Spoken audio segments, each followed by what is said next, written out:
నిజానికి మన పోయిన ఎన్నికల్లో చాలా చోట్ల అనుకోని ఫలితాలు వచ్చినాయి, కానీ ఖమ్మం ఫలితం మాత్రం నన్ను కొంత ఆశ్చర్యపరిచింది, కొంత నిజంగా కూడా కొంతకాలం ఇబ్బందిగా అనిపించింది. ఎందుకంటే ఇంత పని చేసిన తర్వాత ఒకనాడు 2014 ముందు ఖమ్మం ఎట్లా ఉండేది, తర్వాత ఖమ్మం ఎట్లా అయింది అని ఆలోచిస్తే నిజంగా కూడా అసాధారణమైన మార్పులు మనమే మన కళ్ళతోనే చూసినాం. అంత చూసిన తర్వాత సరే ఓడిపోతే ఓడిపోయాం కావచ్చు, కానీ జరుగుతాయి, ఓటములు జరుగుతుంటాయి సహజంగా. అప్పుడప్పుడు ఎన్నికల్లో గెలుపు ఓటములు తప్పు, కానీ ఆ మార్జిన్ ఏదైతే ఉందో నిజంగా కూడా చాలా ఆశ్చర్యపరిచింది. ఎందుకంటే నా కళ్ళతో నేనే చూసిన అజయ్ గారు సైకిల్ వేసుకుని ఇల్లు తిరుగుతూ కళ్యాణ లక్ష్మి చెక్కులు పంచుతూ అట్లాగే సందర్భం వస్తే ఒక మంత్రిగా ఉన్నప్పటికీ మోరీల్లోకి తానే దిగి ఆఖరికి డీసిల్టింగ్లో అంటే చెత్త తీసేదానిలో కూడా అంత చొరవగా పనిచేసిన ఒక ఉత్సాహవంతుడైన నాయకుడు, ఆయన ఖచ్చితంగా మళ్ళీ గెలుస్తాడు అనే విశ్వాసం నాకుంది. కారణాలు ఏమైనప్పటికీ మనకు ఫలితం అనుకూలంగా రాలేదు. కానీ పెద్దలు కేసీఆర్ గారు ఎప్పుడు చెప్తుంటారు, గెలిచినప్పుడు పొంగిపోకూడదు, ఓడిపోయినప్పుడు కుంగిపోకూడదు అని. ఆ సూత్రాన్ని అందిపుచ్చుకునే ఏ ప్రజలైతే మనకి 10 ఏళ్ళ అధికారం ఇచ్చారో ఆ ప్రజలు ఏదో కారణంతో అవతల పార్టీ విసిరిన ఒక వల, ఒక ఆశల వల, ఒక అందమైన ఆశల పల్లకి ఏదైతే వాళ్ళు ఆ రోజు అరిచేతిలో స్వర్గం చూపెట్టారు. కేసీఆర్ గారు ₹1,00,000 ఇస్తే మేము దాని మీదికెళ్ళి ఒత్తులో బంగారం ఇస్తాము, కేసీఆర్ 10,000 ఇస్తే మేము 15,000 ఇస్తాము, కేసీఆర్ గారు 2,000 ఇస్తే మేము 4,000 ఇస్తాము, కేసీఆర్ గారి ఇంట్లో ఒక ముసలమ్మకో ముసలయ్యకో ఇస్తే మేము ఇద్దరికీ ఇస్తాము, ఒకవేళ తల్లిదండ్రులు ప్రభుత్వ ఉద్యోగులైనా వాళ్ళకు కూడా ఇస్తాము అంటూ ఏదైతే ఒక అరిచేతిలో స్వర్గం చూపెట్టినారో దాన్ని ప్రజలు కొంత నమ్మినట్టుగా ఉన్నారు. దాంతోపాటు మీ జిల్లాలో కొన్ని రాజకీయ సమీకరణల వల్ల కూడా మనకి చివరిలో కొంత నష్టం జరిగిన మాట వాస్తవం. కానీ గత సంవత్సర కాలంగా మనం ఓడిపోయినా ప్రజలకి కష్టం వచ్చినప్పుడు మాత్రం మనం ఇంట్లో కూర్చోలేదు. ఖమ్మంలో వరదలు వస్తే మళ్ళీ తిరిగి గుర్తొచ్చింది ఇదే పువ్వాడ అజయ్ గారు ఇంటింటికి తిరిగి మళ్ళీ ప్రభుత్వం, మరి ఇంత పెద్ద ప్రభుత్వం, ఇంతమంది మంత్రులు, 3 మంత్రులు ఉన్నారు, డిప్యూటీ సీఎంతో కలిపి ఖమ్మం జిల్లాలో 3 మంత్రులు ఉన్నారు. కానీ కనీసం ఆ రాణి గారు అనే ఒక అమ్మాయి వాళ్ళ కుటుంబంతో సహా మొత్తం ఆ డాబా మీద చిక్కుకొని పోతే కనీసం ఒక హెలికాప్టర్ పంపించడానికి కూడా ప్రభుత్వానికి మనసు రాలేదు. మంత్రులు ఇవాళ ఎమ్మెల్యేల బర్త్డేలకి పనికి మాలిన కార్యక్రమాలకి మాత్రం హైదరాబాద్ నుంచి కూతవేడు దూరానికి కూడా హెలికాప్టర్ వేసుకొని పోతున్నారు. కానీ ఒక అమ్మాయి మొత్తం కుటుంబంతో సహా వరదల్లో అక్కడ చిక్కుకొని పోతే పంపించడానికి మాత్రం హెలికాప్టర్ దొరకలేదంట. కానీ మన ప్రభుత్వం ఉన్నప్పుడు ఎట్లా ఉండేదో ఒకసారి గుర్తు తెచ్చుకోండి. భూపాలపల్లిలో ఇంకా మంచిర్యాలలో రకరకాల ప్రాంతాల్లో వరదలు వచ్చినప్పుడు చిన్న చిన్న గ్రామాలకు, కుగ్రామాలకు కూడా మనం 1 కాదు 3, 4 హెలికాప్టర్లు పంపి అక్కడ ఉండే పశువుల కాపర్లను కానీ ఇంకో ఇతరులను కానీ కాపాడి ఒక్కొక్క ప్రాణం విలువ తెలిసిన ప్రభుత్వం కాబట్టి మనం కాపాడుకున్నాం. ఈ ప్రభుత్వం వచ్చిన తర్వాత మీ జిల్లా మంత్రులు ఖమ్మంలో వరదలు వస్తే వరదలన్నీ పోయినాక వచ్చినారు. ముఖ్యమంత్రి గారు కూడా ఓపెన్ టాప్ జీబెక్కి ఇట్లా ఎలక్షన్ ప్రచారం లాగా చేతులు ఊపుతూ అక్కడి నుంచి ఇక్కడ తిరిగి వెళ్ళిపోయినారు. ఆ తర్వాత వీడియోలు నేను కూడా చూసినాను. ప్రజల కామెంట్స్, ప్రజల మాటలు, ప్రజల విమర్శలు నేను కూడా చూసినాను. నిజంగా అప్పుడప్పుడు భయం వేస్తుంది చూస్తుంటే. ఆ వీడియోలు నేను జగదీశన్ అప్పుడప్పుడు చూస్తూ నవ్వుకుంటూ ఉంటాం. అసలు ఏం తిట్లవి చూస్తున్నారా వీడియోలు? వాట్సాప్లలో ఆ వీడియోలు చూస్తున్నారా? ఏం తిట్లవి? తెలుగు భాషలో అన్ని రకాల తిట్లుంటాయని నాకు కూడా తెలియదు. అరే ఇంకోడైతే పౌరుషం ఉన్నోడైతే ఈ పాటికి ఎక్కడో దగ్గర బకెట్లో నీళ్లు తోడుకొని అందులో దురికి చచ్చిపోతున్నాడు. కానీ రేవంత్ రెడ్డి కాబట్టి అన్ని దులుపుకొని తిరుగుతూ ఉన్నాడు. అవి ఏం తిట్లు? ఇక్కడ మూసీ నుంచి మొదలు పెడితే, హైడ్రా బాధితుల నుంచి మొదలు పెడితే, ఖమ్మం వరద బాధితుల నుంచి మొదలు పెడితే, రైతుల నుంచి మొదలు పెడితే, ముసలాళ్ళ నుంచి మొదలు పెడితే, ఆఖరికి నిన్న చూసిన పిల్లలు మా స్కూటీ ఏమైంది అంటూ నిన్న కాలేజీ పిల్లలు కూడా, ఆడపిల్లలు మొదలుపెట్టారు ఉద్యమం, పోస్ట్ కార్డు ఉద్యమం. అట్లా ఈ రాష్ట్రంలో ఇవాళ మోసపోయినాము అని అనుకోని వర్గం ఎవరు లేరు. పిల్లలు వాళ్ళు తిడతా ఉన్నారు, పెద్దవాళ్ళు తిడతా ఉన్నారు, రైతులు తిడతా ఉన్నారు. ప్రతి ఒక్కరు కూడా ఇవాళ అయ్యో ఎంత తప్పు జరిగిపోయింది, కేసీఆర్ గారిని కోల్పోయి ఎంత నష్టపోయినాము అనే భావనలో ఇవాళ అందరూ కూడా ఉన్నారు. నేను చెప్పేది వాస్తవం అయితే గట్టిగా చప్పట్లు కొట్టాడు.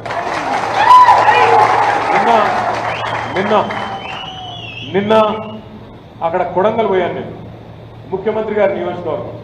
సహజంగా ముఖ్యమంత్రి గారి నియోజకవర్గం అంటే సరే రాష్ట్రానికి చేసినా చేయకపోయినా సాటుకేమైనా చేసినాడేమో, చాలా ఎవరికి తెలియకుండా ఏమైనా చేసినాడేమో అనుకున్నాను నేను.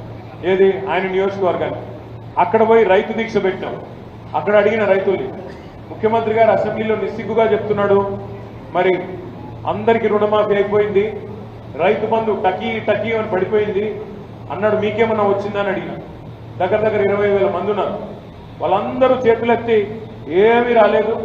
ఇక్కడ కూడా రేపటి రోజున ఖచ్చితంగా ముఖ్యమంత్రి సంగతి, కాంగ్రెస్ పార్టీ సంగతి చూస్తామని చెప్పి కొడంగల్లో కూడా నిన్న మన సోదరులు సోదరిమణులు వాళ్ళు కూడా గట్టిగా చెప్తా ఉన్నారు. అట్లే మీరు గమనిస్తే ఈ సంవత్సర కాలంలో, ఈ 14 నెలల కాలంలో ఎవరి కోసం ఈ ప్రభుత్వం పనిచేస్తుంది అంటే మీ జిల్లా మంత్రుల గురించి అయితే నేను చెప్పాల్సిన పని లేదు. మరి అరాచకం.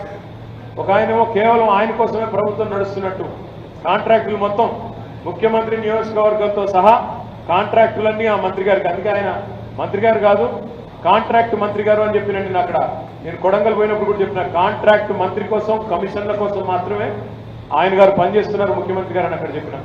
ఇక డిప్యూటీ సీఎం గారికి నేను చెప్పాల్సిన పని లేదు, వాళ్ళ పార్టీ ఎమ్మెల్యేలు చెప్తున్నారు 30% కమిషన్లు, 10% కమిషన్లు. ఇంట్లో కూర్చున్నాళ్ళు కూడా ఇవాళ తెలుసా లేదా నేను చెప్పినాను సీక్రెట్, జిల్లాలో తెలీదా? తెలుసా? ఇక వ్యవసాయ మంత్రి గారు ఆయన కూడా చూస్తున్నారు మీరు.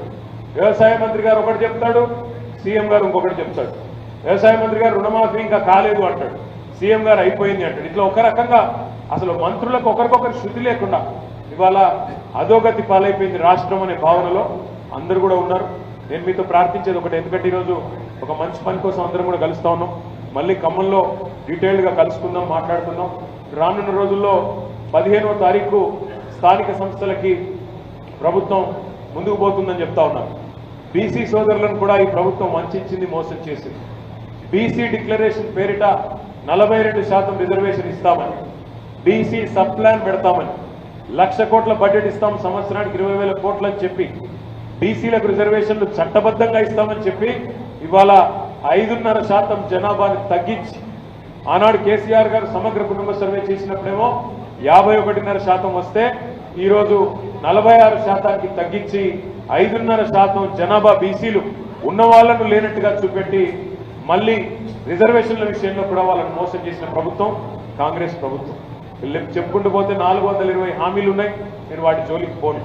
మీ అమ్మల్ని అందరినీ ప్రార్థించేది ఏమంటే, మరి ఇన్ని మోసాలు చేస్తున్న ప్రభుత్వానికి బుద్ధి చెప్పే ఒక మంచి అవకాశం మీకు రానున్న రోజుల్లో స్థానిక సంస్థల్లో రాబోతా ఉన్నాను. నిజానికి నేను పార్లమెంట్లో కూడా నామనాగేశ్వరరావు గారు తిరిగి నిలబడ్డప్పుడు నాకు కొంత ఆశ ఉండే, గెలుస్తామేమో, ఎందుకంటే కొంత మార్పు వచ్చింది అని. కానీ చూస్తే పార్లమెంట్లో మరి ఏ కారణం చేతనో కానీ ప్రజలు మనల్ని ఆదరించలేదు. అయినప్పటికీ గత సంవత్సర కాలంగా కేసులు పెట్టినప్పటికీ, వేధిస్తున్నప్పటికీ, విచారణ పేరిట పిలిచి గంటలు జైల్లో పెడతామని బెదిరిస్తున్నప్పటికీ తగ్గకుండా సంవత్సర కాలంగా రేవంత్ రెడ్డి గారికి కంట్లో నలుసులాగా కొట్లాడుతూనే ఉంటాం. భవిష్యత్తులో కూడా మరి మా సోదరుడు నాగరాజు గారిని జైల్లో పెట్టినట్టు కేసులు పెట్టి ఇతరులను కూడా వేధిస్తే కూడా కొట్లాడుతూనే ఉందాం. ఎందుకంటే కాంగ్రెస్ పార్టీ హనీమూన్ టైం అయితే అయిపోయింది, ప్రజల్లో హనీమూన్ పీరియడ్ అయిపోయింది. ఇప్పుడు ఈరోజు ఉదయం ఇక్కడికి వచ్చేటప్పుడు నేను చూసినాను, మహబూబ్నగర్ నియోజకవర్గం, మహబూబ్నగర్ జిల్లాలో ఒక నియోజకవర్గంలో ఎమ్మెల్యే గారు, కాంగ్రెస్ ఎమ్మెల్యే గారు కళ్యాణ లక్ష్మి చెక్కులు ఇస్తా ఉన్నారు. అక్కడ మహిళలు అడుగుతా ఉన్నారు, ఏం సార్ మరి తులం బంగారం ఎక్కడ పోయింది అని అడుగుతా ఉన్నారు. ఇట్లా ఎక్కువ టైం లేదు, ఇంకా ప్రజలే నిలదీసి గల్లా బట్టి కొట్టే రోజులు కాంగ్రెస్ నాయకుల్ని దగ్గరలోనే ఉన్నాయి. ఎందుకంటే వాళ్ళు ఇచ్చిన హామీలు అట్లాంటి. రైతు రుణమాఫీ పేరిట ఇప్పటిదాకా చారణ కూడా కాలేదు రుణమాఫీ. రైతు బంధు అన్నారు, ఇప్పటివరకు ₹1 కూడా వేసిన పరిస్థితి లేదు. 2 ఎకరాలకు వేసామని చెప్తున్నారు, మెసేజ్లు వస్తూ ఉన్నాయి మాకు, అన్న నాకున్నది 30 గుంటలే, నాకివ్వడలేదు, ఎక్కడ 2 ఎకరాలు అని చెప్పి రైతులు మెసేజ్లు పంపిస్తూ ఉన్నారు. అట్లాగే రిజర్వేషన్ల పేరిట బీసీలను మోసం చేసినారు. ఒక వర్గాన్ని కాదు, అందరినీ మోసం చేసి ఇవాళ ఏం సాధిద్దాం అనుకుంటున్నారో కాంగ్రెస్ నాయకులు నాకైతే తెలియదు. కానీ రానున్న రోజుల్లో వాళ్ళు ఒక ప్రయత్నం మాత్రం చేస్తారు, బెదిరించే ప్రయత్నం చేస్తారు. మీ జిల్లాలో 3 మంత్రులు బెదిరించి ఏకగ్రీవం చేయాలి, ఎంపీటీసీలు బెదిరించి జెడ్పీటీసీలు కూడా ఏకగ్రీవం చేయాలి, పోలీసులను అడ్డం పెట్టుకొని అధికారాన్ని అడ్డం పెట్టుకొని డ్రామా చేయాలని చూస్తా ఉన్నారు. దాన్ని ఖచ్చితంగా అడ్డుకోగలిగేది కేవలం మళ్ళీ మన గులాబీ దండు మాత్రమే అనే మాట నేను మీకు గుర్తు చేస్తూ, ఈరోజు నాకు కొద్దిగా ఆరోగ్యం బాగాలేదు కాబట్టి ఎక్కువ సమయం మీతో గడపలేకపోతున్నాను, దయచేసి ఏమనుకోవద్దని చెప్పి కూడా కోరుతూ, తప్పకుండా తొందరలో ఖమ్మం వచ్చి మళ్ళీ మీ అందరినీ కలుస్తానని చెప్పి కూడా విన్నవిస్తూ, జై తెలంగాణ, కేసీఆర్ గారి నాయకత్వం, జై తెలంగాణ.